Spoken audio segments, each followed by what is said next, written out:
So this evening we are going to carry on with our 1946 London lectures. We are now up to lecture 22 and this one is called Movement and Character. This is a really interesting lecture. And Montessori starts by saying, I must stress the importance of movement. We must consider the importance of the muscles themselves. The body is like a very complicated mechanical machine that can be studied. The mind of man must be able to make this machine work according to the circumstances in which man finds himself. So she's not acknowledging here that we're all different. All of our lives are different, our cultures are different, where we live is different. The demands on our human body is different depending on where we live. So movement is not hereditary, but it is acquired through experience in the environment. The problem is not to move, but to move in relationship with the intelligence. The individual could make no conquests if it were not for this relationship between the will and the muscles. I can do things because I have my machine, my body, at my disposal. I have to be master of my mechanism, and then I can be certain of my actions. I do not get this machine ready-made. I must construct it for myself. In order to make it more and more perfect, I must form it from the beginning and make it as perfect as possible. So if we think about this now in line with what we're developing for the children, our classrooms that we spend so many hours making beautiful with all these enabling activities, we have set this up, haven't we, to enable our children to come in, to use their bodies, to use their hands, to develop their skills, to develop their intellect, which is why us knowing what we're doing, setting up a Montessori environment is so important. We can't do these things just from, reading one book. We really need to study and understand. And so for those of you watching who have studied a full Montessori course, so those of you who have done your 2-year MCI diploma, your AMI diploma, I think it's MACT in America as well, those of you who have studied every area, written your essays, learned how to use every piece of equipment, and there's hundreds of pieces, aren't there, to learn how to do. Those of you that have spent, hours and hours doing a workshop, that have been examined on your workshop, that know everything in the cultural, the maths, the literacy, because you've really, really had to learn it, you understand how every little part of Montessori is important. For those of you who are trying to learn from Facebook, through reading a book, who've done a short course online, a free Alison course, a short course in your own country, maybe you've attended a 6-month course, there's still so much more for you to learn to really understand what Montessori is teaching us and everything we need to do for our children. And that's what I'm here. I'm here to bridge the gap for those of you who can't afford that thousands and thousands of pounds to study with one of those big organisations. So I'm going to share as much as I can through my course, and I'll be bringing in what we learn in the lectures too. So what is movement in Montessori's vision? So Montessori really emphasises then that movement and the intellect are inseparable. As we're moving, we're gaining intelligence. We're thinking about our movements. We're planning our movements. It all works together. Mental development must be connected with movement, and it's dependent on it, isn't it? Movement is not just physical exercise though, it's purposeful action. So we don't have children in and just have them hurling around, do we? Running around and think, from all of this running around and jumping, they are going to learn some things about their physical skills, but actually we need purposeful actions as well to educate ourselves. The child's hand needs to be busy. It needs tools, doesn't it? The hand is a tool. It's the instrument of the mind, Montessori tells us, doesn't she? Our hands, our feet, our body, our eyes, all of our senses, we need to educate them so they are the best working machine that we have. The more we educate every part of our body, the more our brains will grow, the more capable we will be physically and mentally, because it's through this exercise that the person develops, that the child develops through opportunity. And when I talk especially to some of the teachers in Africa, I have a lot of connections with some wonderful teachers in Africa who, are working really hard with far less resources than many of us have in Europe and in America. And I see what they're doing, and, you know, they really then have to work hard to make sure their children get opportunities because they don't have the resources that we have. And it can be a real struggle to meet the children's needs, and they really have to be creative about what they do. So, for example, Happy Heart School in Uganda, where I support Ronald, there's no teaching equipment.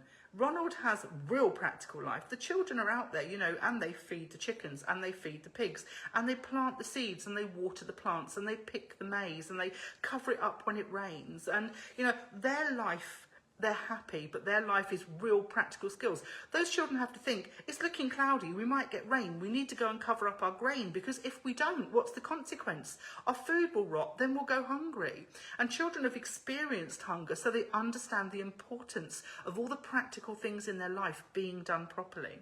So it's really important then that through this exercise, this purposeful action, that children then will develop. They'll develop their bodies, they'll develop their mind. And through this movement, Montessori reminds us that the child constructs themselves.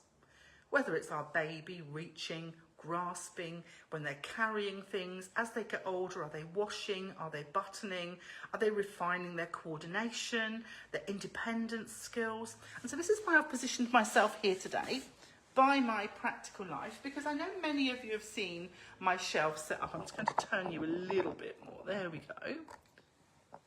So Montessori gave us all of these beautiful ideas of equipment, didn't she, to help our children to develop on the journey to independence, to make the hands busy, to develop the mind. So whether we have our beautiful dressing frames, so these ones are actually from Adina Montessori. So whether we have our dressing frames or whether we're learning to pour ourselves a drink, making a judgment about amounts, knowing when to stop, knowing how heavy our tray is to carry it, keeping our work balanced, putting it back again. I've had quite a few people message me as well and say, your trays are the wrong way round, okay, or your trays are plastic. So I have set this up low cost because I want to be inclusive. I could have covered this with wooden trays that cost £10 or £15 each. But then anybody watching me who doesn't have that sort of budget is going to think, well, I can't afford Montessori. And I want you to understand that you can all afford to do Montessori, because although these trays were really cheap, a couple of pound a pack, these actually could have been sturdy plastic packaging left over from supermarket foods. So there's always a low-cost way to do your Montessori. This is an old-fashioned jug and bowl that I just picked up like in a yard sale. We can pick up these things for pennies because people don't want these old-fashioned things anymore. But us Montessori teachers, we love them. So learning to pour. And so the reason I have my trays round this way as well, my children are older and the trays don't have a handle. There isn't a wrong way. We can pick them up how we want. And my children are big enough to lean over and grab both ends and pick it off. So I have 5 on each shelf because my classroom has a wider range of children and I have to make sure that I meet all of their skills each lesson. So I have my just coming up 4-year-olds who might be starting here and my 6-year-olds who are working over here. So I have a wider range. That's why I have this particular shelf unit and these. And I actually like with these the colour coordination, the white shelf, the blue shelf, the green shelf, the pink shelf, to help children understand, to give them a sense of order. They know where things go back to using the colour coordination. And if we think about Montessori's work, for example, the short bead stare, they're little plastic beads, aren't they? They're coloured. And the colour also helps us with the amounts. We remember the colour and we know which bead it is. We know the 1 is red and we know the 2 is green and we know the 10 is gold, because that colour clue is there to help us with our sense of order. So I have used the colour clue in my trays so the children know where they belong. I actually have another shelf unit of practical life here as well. This is my office skills. This is my physical, my fine motor skills. And then here I have my dressing frames. And then in this corner as well, we have our things like our aprons and our washing and our keeping the environment clean as well. All on a little trolley. So if the children need to take it with them, or they want to take this outside to wash their socks and pin their washing up, they can take this little trolley. These are lovely little trolleys. I think IKEA sell them. But they're really lovely. I also like, actually I'll change subject, I also like to have my artwork on a trolley, so all the art resources, so children can actually go and be creative where they want to be creative, and that might be outdoors. I don't like to tie up a whole great big table area for art, which then can, you know, might not be used in the morning, and it's a waste of an area if nobody wants to do art that day. I quite like the freedom of being able to take my pens, paints, pencils, crayons, chalks, charcoal, papers, cardboards, cutters, wherever I'd like to sit and work with them. So I'm a huge fan of these trolleys to give us a bit of freedom. It's also really nice for things like your Stave House music resources, to have them on a trolley too, so that the children can take them with them and do their music where they'd like to. It'd probably also be really good for your Montessori bells if you wanted them to be movable or take them to another room to play. There we go. So that's my practical life. There we go. Let me just put you back down here. Okay, I'll just have a quick sip of my drink. Oh.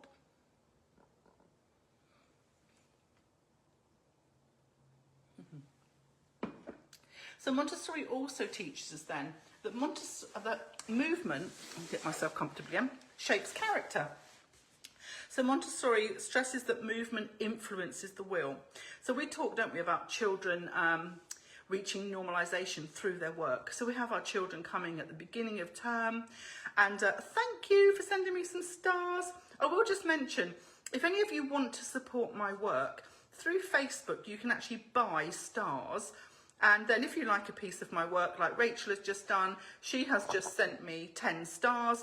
My account collects up the stars, and at the end of the month, the stars help pay for some of the work that I do abroad, and they help me to provide free training and things to people as well. So Facebook stars is a really nice way to say thank you, Sandra.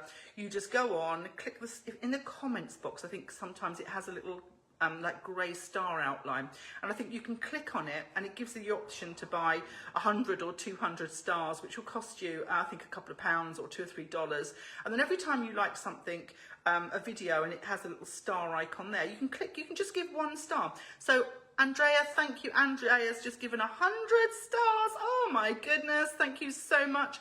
But even if you all gave 1 star as a thank you, which would cost you about 2p, about 5 cents, it would be appreciated, because hundreds of people doing a little bit, and it all really, really adds up. And it just enables me to be able to, you know, support people in poor countries by providing their training without any cost. Just remember, I do give a lot of my time, but like everybody else, I still have bills to pay too. So I'm more than happy to give. And when people give back like 10 stars, 100 stars, 1 star, it just is a really nice way to show that you appreciate my work. So thank you so much for that, Rachel and Andrea. That's really kind of you. And I hope I've said your name right. It might be Andrea, I'm not sure. But I know Rachel is Rachel. So then, movement shapes character. So movement influences the will. Children learn to control themselves, don't they, through their movement. So when they choose a purposeful activity, they're already making a really good decision for themselves, aren't they? And we can say, wow, I love that you've made such a sensible decision. And now all of a sudden it's like, oh, sensible decisions are good. I think all of us will go and make some of those, because we'd like somebody to notice that we've made a sensible decision too. And it's how you start, so it all helps. Okay, so the children choose their purposeful work, they practice, they've made decisions. Now they've got their work, they're going to persevere, they're going to develop their self-control. You'll see the video from this week with Aria, who's 7, who wanted to do a cartwheel. And what she's trying to do in the video is there's a beam that goes around the outside of the play area, a wooden beam about this wide. And she wanted to start and land her cartwheel on the beam. And she persevered time and time and time and time again. And I had to edit the video because there was too many attempts for you to sit and watch it. Then eventually she lands her cartwheel on the beam. And she is so happy with herself. She comes running up, yes, I've done it. And that is perseverance. That came from within her. No one else said, you've got to land your cartwheel on the beam. It's a challenge she made up for herself. She carried on doing it. She persevered, and she got the reward. She didn't need a sticker. She didn't need any sweeties. She didn't need £5. The reward was in here. It was that feel-good factor of, I have achieved. And now she's done that, she'll go on and do something else, because she likes that feeling of achieving. And that's what we want to develop in children. So Montessori talks in here then about people going to the gym, would you believe? Even though this was written, 80 odd years ago, She talks about the pointlessness of going to the gym to do exercise when there's so much purposeful work that children could be doing. She talks about the practical implications of today. So children need real movement. She says not gymnastics to the radio. Why are we getting them to do pointless movements when they could be doing work? Why are we getting them just to dance around to music? Now, I must admit that it can be fun dancing and it can develop coordination. But she's saying, you know, give the children work to do. Keep their hands busy. Keep their bodies busy. Make it purposeful. Have wonderful activities that help to educate the mind as well. And that's very much her thoughts on movement to the radio. So she put here, I'm just going to read to you from the book again. Here we go. She put, firstly, we must have real education in line with nature. Secondly, we must have education that will help society, because all people must work and they cannot be happy if they have to sit in a school all day long listening to a teacher. I totally agree with that. Who wants to sit and just listen, okay? She says here that people today have the opportunity to be educated, but they cannot be happy, if they have to sit and listen to a teacher. Civilization has given us motor cars, so we need not walk. We have become inert, and therefore we have to do gymnastic exercises. Is it better to use your physical power for some useful work than to become inert and have to take exercise? Why are we such slaves? Why don't we want to be free? We're not free because we're so limited. This is a very important social question today. And remember, this is a question she was posing 80 years ago. If everyone had done the exercises of practical life, there would be social equality. It is not that everyone would have to do their own work, but if they knew how to do it, they would appreciate this work. This is nothing new. Nature commands us. The child shows us this law of nature in his development. When the child work according to the law of nature, their character is formed. Their deviations are cured. The difficult child becomes happy, becomes a nice child. Therefore, these exercises of practical life are not trivial, they're fundamental. We ourselves cannot change a difficult child or help him in his construction. We know that this process of normalisation, of constructing ourselves, comes about through our work, through being busy. Today, gymnastic exercises are even given in the early mornings on the radio to music. So for us these days, I suppose it's on the television, isn't it? And we do this while there's such a great need for all human energies to work together. When there is so much work to be done in the world, we waste time on the gym. I must tell my son that because he's a gym manager. He'll find that quite funny. This must not happen, especially not in education. So that's the end of Montessori's lecture, and I'm just going to check my notes that I wrote to see if there's anything else that I wanted to add. So the implications for today then. Children need real movement, they need real work, they need our beautiful Montessori environment, but we need to observe the children and actually see what they really need. And although I've done some talks on observation, it's still an area that really confuses some people. So people say to me, I've observed my child, they really like, and they'll name a topic. My child really likes butterflies, my child really likes birds, my child really likes their Lego. We need to observe deeper. What is it about this activity that my child likes?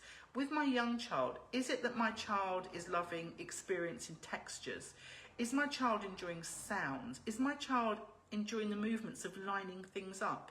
Is my child enjoying hiding things? What is my child doing? How does this relate to their development, and how can I extend this skill for them? So if my child has a love of, let's say, dinosaurs, because it's such a common one, it could be tractors, farming, animals, anything. Let's say it's dinosaurs. My child loves dinosaurs. How can we extend that then for your child? What have you observed your child needs to do? Can your child play initial sound I spy with different dinosaurs with the first letter of their name? Is that going to extend them? Are they not quite at that point yet? Could we put some dinosaurs underneath our cloth and play Kim's game? How many of the dinosaurs can you remember are underneath the cloth? Do you have? Is there a Stegosaurus, a Triceratops? What's underneath there? Do we need to count our dinosaurs? Are we looking at the colours of our dinosaurs? Are we grouping our dinosaurs by size? So take your child's interest and observe your child, understand their development of what comes next. What do they need to do? Is your child into throwing? Do they need something dinosaurs that they can throw and catch in a net? Are they practicing their accuracy? Do they need a bucket of dinosaurs because they're into transporting things? Do they need big heavy things to carry? So it's a real challenge and it takes real effort. Are they loving moving things? Do they need water to wash their dinosaurs because they love the feel of water at the moment and they love splashing, and they can be learning about floating and sinking? So it's very much looking at the child, understanding child development, what your child can do now, and naturally what comes next, and then building in their interests. It doesn't just mean observing your child for their interests. Follow the child. My child loves dinosaurs. I'll go and buy them every dinosaur toy going. What can you do with those dinosaurs? Can you make them into a pairing game? Can you make a lotto game? Can you make a sorting game? Can they match their objects to pictures? So developing really early reading skills, those counting skills. Can they put their dinosaurs out and associate them with the written numerals? 1 dinosaur here, 2 dinosaurs here, 3 dinosaurs here. Do they love seeking and finding things? Can you hide the dinosaurs around the garden and give them a bucket to go and find them in, so they're doing their lovely seeking out and finding and hunting and exploring, and then they come across a worm and an ant and all of a sudden they've got a new interest. That's observing your child, a real deep observation, a real deep understanding of your child and what needs to come next in their education, how naturally a child develops their skills. Because Rachel and I are both teachers and we've both studied child development, and my degree is in child development, when we observe Roman, we observe quite deeply and we can see exactly where he is into his development and what needs to come next. So we don't guess on things like, is Roman ready to do his letters yet? We can observe what he's ready to do. So he doesn't get pushed to do things that developmentally he's not ready for because everyone says a 3-year-old should be reading. When you understand the skills a child needs to acquire first, all of those lovely literacy activities, and you know to do them at your child's speed, just introducing things when you know your child's ready, they continue to be successful because the tasks you're giving them are within their zone of proximal development. We're just scaffolding. I've seen Roman can do this. Oh, tomorrow he'll probably be able to do this. And we gently introduce it. We're not running 10 steps ahead because we don't understand all the stages in development. So it's really important with Montessori to understand your development so that you're introducing your equipment and having your activities out at the right time for your children. And if you're doing Montessori at home, you don't need a full classroom like this. You just make your environment as independent as possible. You know, can your child pick their own clothes? Just put a choice of 2 out. Can they hang their things up? Can they pair their socks? Can they hoover the floor? Can they pour their own drink? Can they get to a cupboard and get their own cereal to dish up? A small amount of snacks so they can just get out what they need for that day, their own spoon, their own plate, so they can dish up, a chair and table at their height so they can sit themselves down, so they can then go to the sink and wash their dishes. And if you want to have shelf activities, understand your child's development and just put out one type of pouring activity at the stage they need, one type of threading at the stage they need, whether that's a baby with big rings over a pole or a 4-year-old who's threading tiny beads onto a string. Whether it's your child learning how to pour dry things because it's early skill, or learning to pour through a strainer, which I have over here. It's understanding your development, understanding the Montessori activities, and just at home putting out one thing from each skill level for your child to work with, one thing that they are ready with. And when you understand what comes next, you can add those things. So an easy example, if your child is learning to count things, we just have solid things to count. When your child can count and they can know whether they have 1, 2, 3 or 4, they've laid the table, they've worked out there's 4 people in the family, they need 4 cups, each person gets 1 cup, it's a lovely one-to-one association. When they have a working knowledge of number, of amount, that's the concrete, then we introduce the written symbols. This says 1, it's abstract, it represents. This says 2, and that's how we develop. Then we learn to combine. This numeral says 3. Oh, can you find 3 cups out of the cupboard? So it's all building on those skills, working in the concrete before we go to the abstract, using those hands, using those bodies to build, to understand, to learn, like Montessori says, all the movement and the activities, and using our equipment before we sit down and we do the abstract, before we learn the names and the labels that represent things. So that was, I think that was a really good lecture this week. I really enjoyed that one. So it was, let me have a look again. Let me find the number of it for you. So it was lecture 22, movement and character. So next week when you join me, it is just called hands.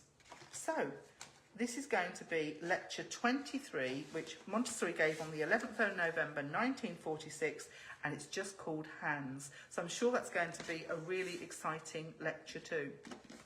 So thank you for joining me this week then to learn about the importance of movement and work for your children. We're coming towards the beginning of term for many of you, so it's really, really important then that everything's at the right level for your children. They're going to come in, they're going to work, they're going to respect their work, you know, they're going to learn about their cycle of activity, all those early things. And I have made a video for you about the skills to do, you know, that first week, so your children understand how to use this work. We don't just let them free in the environment when they don't understand what it's there for, do we? It's a bit like you opening the bonnet of your car and thinking, oh, I'll just have a really good fiddle here and fix it. You can't, because you don't know what you're doing. It's the same for the children. They won't know what they're doing and what the expectation is. We have to educate them on that. So depending on your transition visit process will depend on how much time you've had with them and what you need to do your first week. So this is all really important information from this lecture for your first week about movement, about the intellect and how they work together, and the process of how your children are going to work to become calm and steady workers who love their work cycle. So prepare yourselves, prepare your environment, and be prepared for amazing children anytime soon for some of you. Thank you all for listening. If you're back in a new term, or you haven't finished for the summer because you're in a different part of the world, have a wonderful week with your children. Remember to enjoy it. Any children that you find challenging, just remember they're the children who need you the most. Okay? Take care. Have a wonderful week. Bye-bye.